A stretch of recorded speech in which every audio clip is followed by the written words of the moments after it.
என் நெஞ்சில் குடியிருக்கும்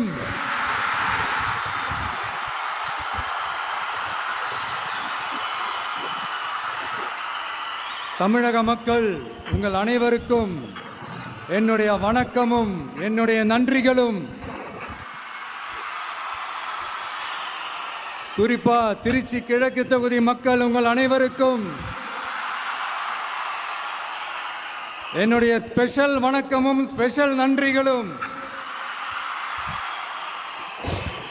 இதை நான் ஏன் இப்படி சொல்கிறேன்னா, என்னை இப்போ பெரம்பூர் தொகுதி எம்எல்ஏன்னு தான் சொல்லுவாங்க.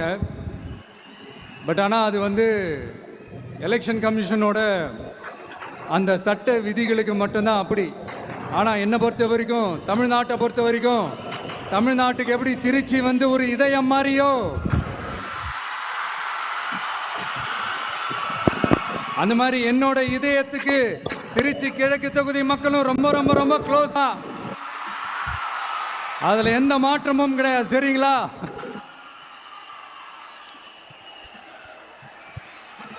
ஆட்சிக்கு சில வாரங்கள் கூட ஆகல.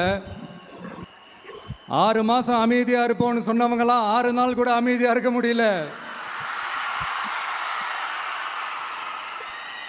ஆட்சிக்கு அரை மணி நேரத்திலே ஆரம்பிச்சிட்டாங்க. பாவம், ஒரு கல்யாண வீட்டிலலாம் போய் புலம்பிட்டு இருக்காங்க. நான் சொன்னதெல்லாம் நடக்குதா? 1 by 1 எல்லா புலம்பல்ஸும். அது மாதிரி இத்தனை வருஷமா மாத்தி மாத்தி உங்களை ஏமாத்திக்கிட்டு இருந்த இந்த 2 பேரையும் வேண்டாம்னு சொல்லி ஒதுக்கிட்டு உங்களுக்காக உண்மையா உழைக்க வந்த உங்க விஜய,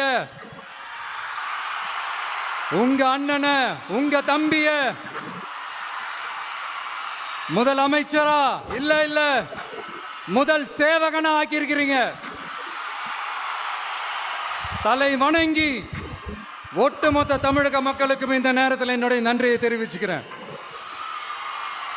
இந்த நேரத்தில் எங்களுக்கு ஆதரவு தெரிவித்த அத்தனை இயக்கங்களுக்கும், அத்தனை இயக்கத்தின் தலைவர்களுக்கும் மீண்டும் என்னுடைய நன்றியை தெரிவிச்சுக்கிறேன்.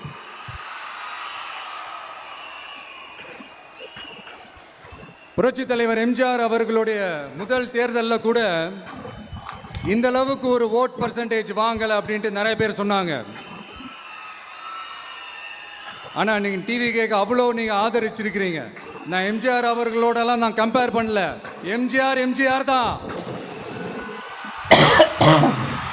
ஆனால் நாம பெரியார், அண்ணா, எம்ஜிஆர் அவர்கள் வழியில் ஒரு அன்பா உழைக்க வந்த உங்க விஜய், அவ்வளவுதான்.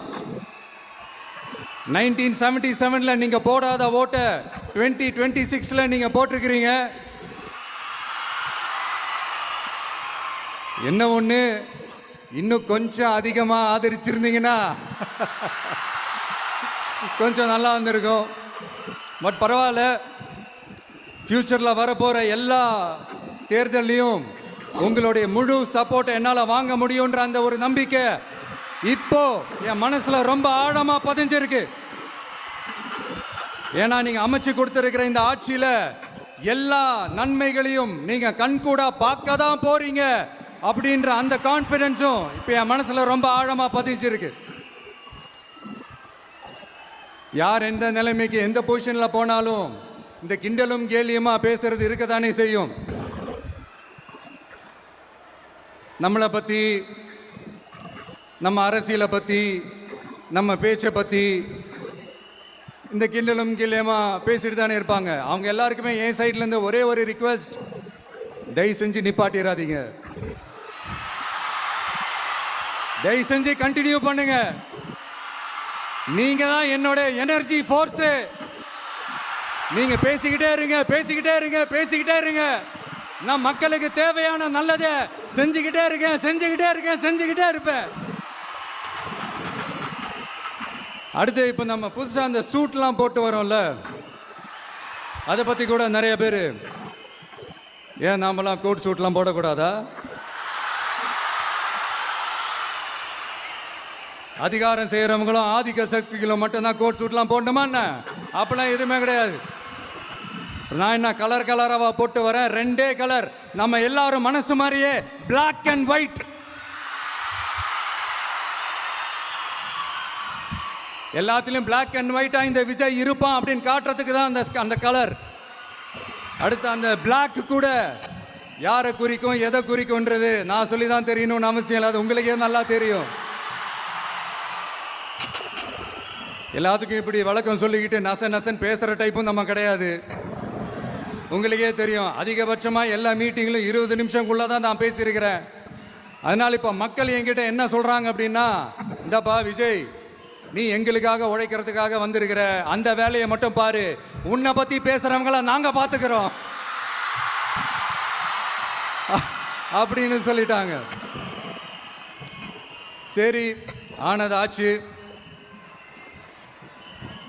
இப்போ என்ன, உனக்கு எதிரிகளே இல்லையா அப்படின்லாம் கேட்டால் அப்படிலாம் நான் சொல்ல மாட்டேன், அப்படிலாம் நான் நினைக்கவும் மாட்டேன், அப்படி நினைக்கவும் கூடாது.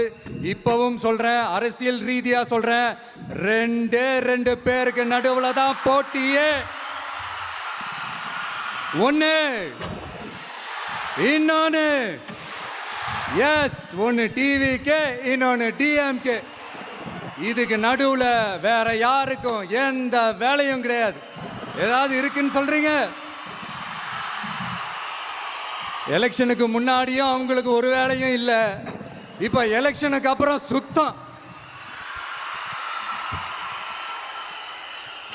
ஆனால் இந்த திமுகவும் மற்றும் பலரும் ஒன்றா சேர்ந்துக்கிட்டு இந்த விஜயோட ஆட்சி வந்துடக்கூடாதுன்னு சொல்லி ஒரு கூத்து ஒன்று பண்ணாங்களே, அந்த கடைசி 5 நாள், அடாடாடாடாடா, நமக்கெல்லாம் ஓஹோ இப்படியெல்லாம் கூட நடக்குமோ என்ன கூத்துங்கிறீங்க.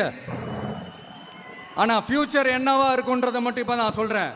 உங்களுக்காக உண்மையாக உழைக்க வந்த இந்த விஜயா, இல்லை இந்த விஜயோட ஆட்சி அமைஞ்சிடக்கூடாதுன்னு தடுக்க நினைச்ச ஸ்டாலின் சாரா, அவ்வளவுதான்.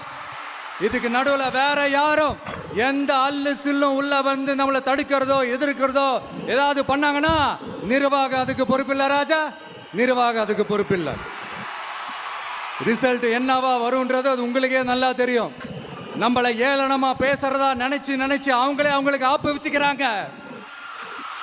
திமுக நம்மளை தடுக்க, திமுக நம்மளை எதிர்க்க, திமுக நம்மளை அவமானப்படுத்த அத்தனையும் நமக்கு நன்மையே.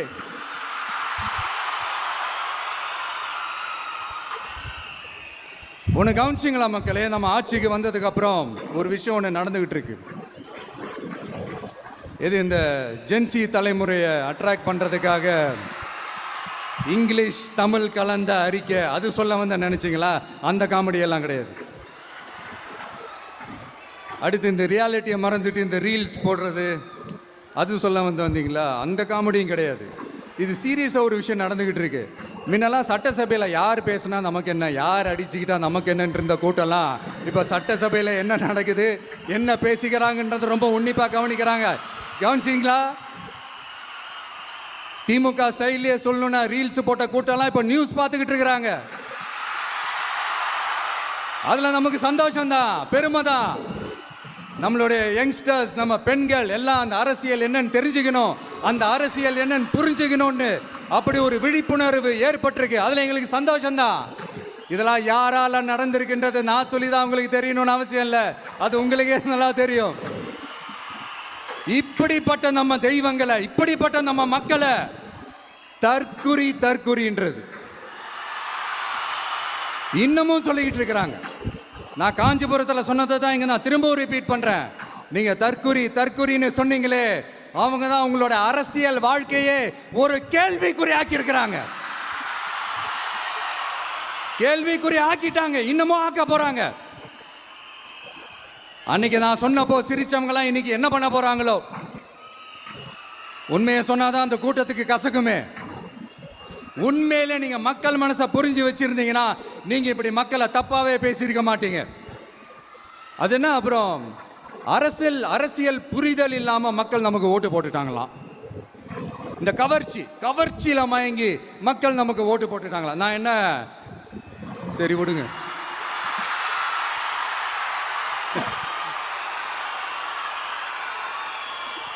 மக்கள் அவங்களுக்கு ஓட்டு போட்டா அந்த மக்கள் நல்லவங்களா, அதே மக்கள் நமக்கு ஓட்டு போட்டா அந்த மக்கள் கெட்டவங்களா, தற்குறியா? இதே மக்கள் தான் இத்தனை வருஷமா அவங்களுக்கு ஓட்டு போட்டுட்டு இருந்தாங்க.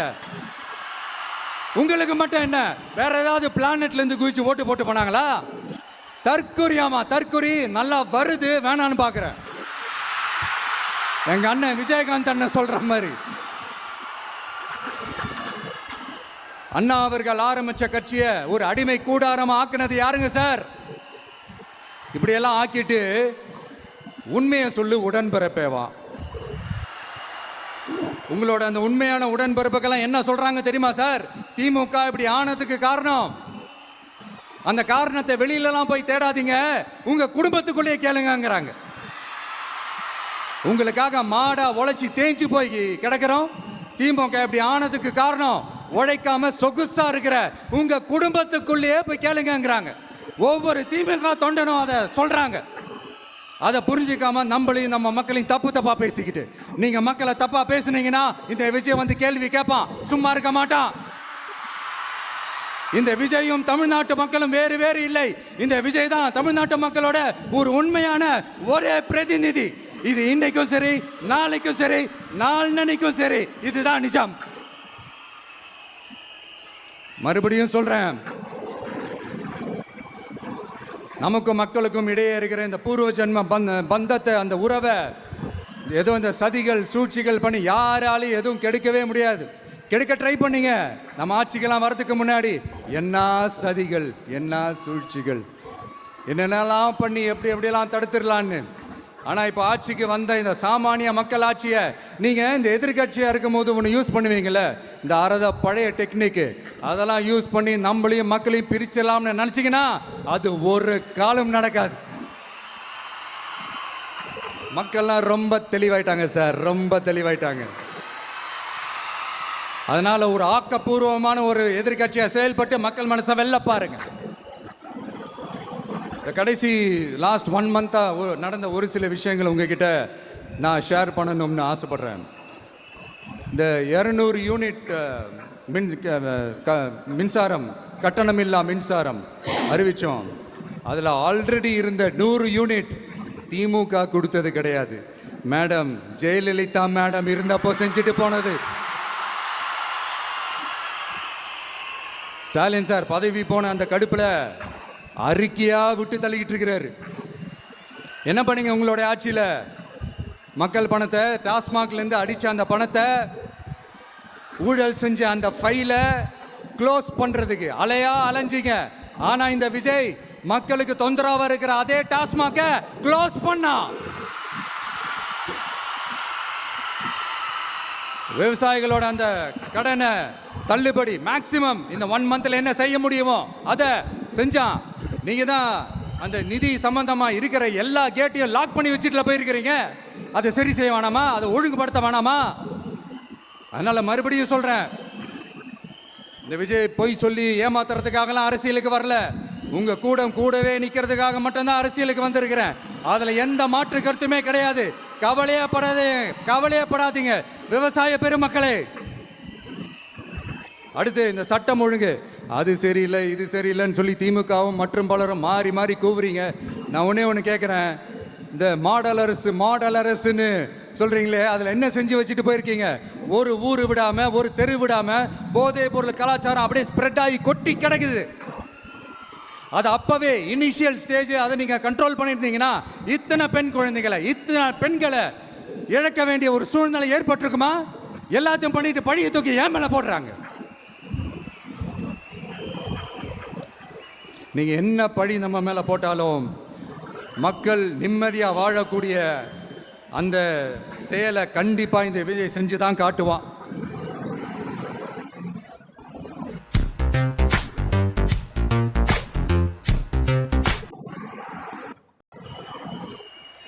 அதுக்காக தான் எஃபிஷியன்ட்டான போலீஸ் ஆஃபீஸர்ஸ் நான் அப்பாயிண்ட் பண்ணியிருக்கிறேன். எஃபிஷியன்ட்டான அந்த போலீஸ் ஆஃபீஸர்ஸ் டீம் நான் அப்பாயிண்ட் பண்ணியிருக்கிறேன். பெண்கள் பாதுகாப்பான அந்த சிங்கப்பெண் காவல் படை நெக்ஸ்ட் வீக் அதை இனாகரேட் பண்ண போறோம். தப்பு செஞ்சவங்களுக்கான தண்டனை, அதுக்கான சார்ஜ் ஷீட் எல்லாமே ரொம்ப ஃபாஸ்டா, ரொம்ப ஸ்பீடா செய்யறதுக்கான அந்த வேலையை செய்ய சொல்லி இருக்கிறோம்.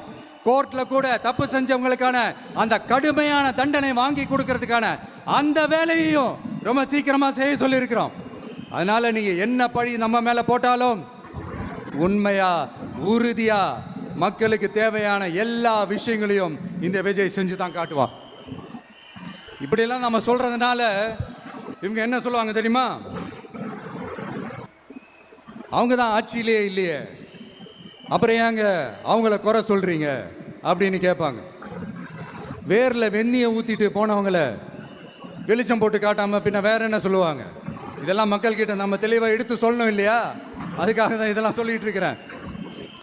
நம்ம மக்களுக்காக இவ்வளோ வேலை பார்க்குறோம், ஆனால் இவங்க அதையெல்லாம் விட்டுட்டு குதிரை பேரம் பண்ணுறாரு, அது பண்ணுறாரு, இது பண்ணுறாருன்னு சொல்லிட்டு தப்பாக கதையெல்லாம் அடித்து விட்டுக்கிட்டு இந்த தீய சக்தியும் தீந்து போன சக்தியும் அதாங்க திமுகவும் மற்றும் பலரும் ஒன்னா சேர்ந்துக்கிட்டு திருட்டுத்தனமா யாருக்கும் தெரியாம ஒரு ஓரமா மூலையில உட்கார்ந்துட்டு பேரம் பேசி கூட்டு சேர்ந்து ஆட்சி அமைச்சு கொள்ளையடிக்க திட்டம் போட்டாங்க. அது ஏன் தெரியுமா? உங்களோட இந்த டிவிக்கு ஆட்சி அமைஞ்சா அவங்க பொழப்பே போயிடும். அந்த கொள்ளையடிக்கிறது, லஞ்சம், ஊழல் எல்லாமே கத்தம். அதான் இந்த காரணம். அடுத்து ஸ்டாலின் சார், திமுக வந்து இப்போ தீய சக்தி மட்டும் இல்ல, மக்களை விட்டு ரொம்ப தூரமா போன தூர சக்தி, ஓர சக்தி, கோர சக்தி, பார சக்தி. நீங்க எப்போ இந்த தீந்து போன சக்தியோட கூட்டு சேர்ந்துக்கிட்டு ஆட்சி அமைக்கணும்னு நினைச்சீங்களோ அப்பவே இந்த திமுக தூர்த்து போன சக்தியாகவும் ஆயிடுச்சு. நீங்களாம் நம்மளை பத்தி அவதூறு பேசலாமா சார்? இது நியாயமா? மக்களை இவ்வளவு பெரிய மக்கள் சக்தி நம்மளோடு இருக்கும் போது நமக்கு எதுக்கு வேற அரசியல்? எலெக்ஷன்ல 50-60 வருஷமா இருந்த சாதிய உடைச்சிருக்கிறோம், மதத்தை உடைச்சிருக்கிறோம், காசு கொடுத்து ஓட்டு வாங்கறத உடைச்சிருக்கிறோம். நாம எது செஞ்சாலும் கான்ஸ்டிடியூஷன்ல தான் செய்வோம். நாம சிங்கிள் மெஜாரிட்டி வாங்கி இருந்தாலும் நம்மளை நம்பி முறையா கூட்டணியில கட்சியில ஆதரிக்க வர்றவங்களை அரவணைச்சு தான் இருப்போம். நான் இப்பவும் மீண்டும் டிக்ளேர் பண்றேன், டிவிகே ஆட்சி எந்த பாகுபாடும் இல்லாம எல்லாருக்குமான ஒரு ஆட்சியா தான் இருக்கும். அதுல எந்த மாற்றமும் கிடையாது. ஸ்டாலின் சார் மாதிரி ஊசலாட்டம் இருக்கவே இருக்காது. மதச்சார்பற்ற கொள்கையில சமரசமே இல்லை. மாநில உரிமைகளை விட்டு கொடுக்கவே மாட்டோம். நதி நீர் உரிமைகளை விட்டு கொடுக்கவே மாட்டோம். சமூக நீதி, சம நீதிய, சமத்துவ நீதிய ஒரு நாளும் விட்டு கொடுக்கவே மாட்டோம். அதனால திருச்சி கிழக்கு தொகுதி மக்களே, தமிழ்நாட்டில் இருக்கிற 234 தொகுதியும் நம்ம தொகுதி தான். அதுல எந்த கட்சி ஜெயிச்சிருந்தாலும் அது நம்ம தொகுதி தான். பெரம்பூரா இருக்கட்டும், திருச்சி கிழக்கா இருக்கட்டும், எனக்கு 2 கண்கள் மாதிரி. அதுலயும் திருச்சி கிழக்கு என் செல்லப்புள்ள மாதிரி. அதனால வரப்போற இடைத்தேர்தல்ல உங்க வீட்டில் இருக்கிற ஒருத்தரை, உங்கள ஒருத்தரை தான் வேட்பாளரா நிக்க வைக்க போறோம்.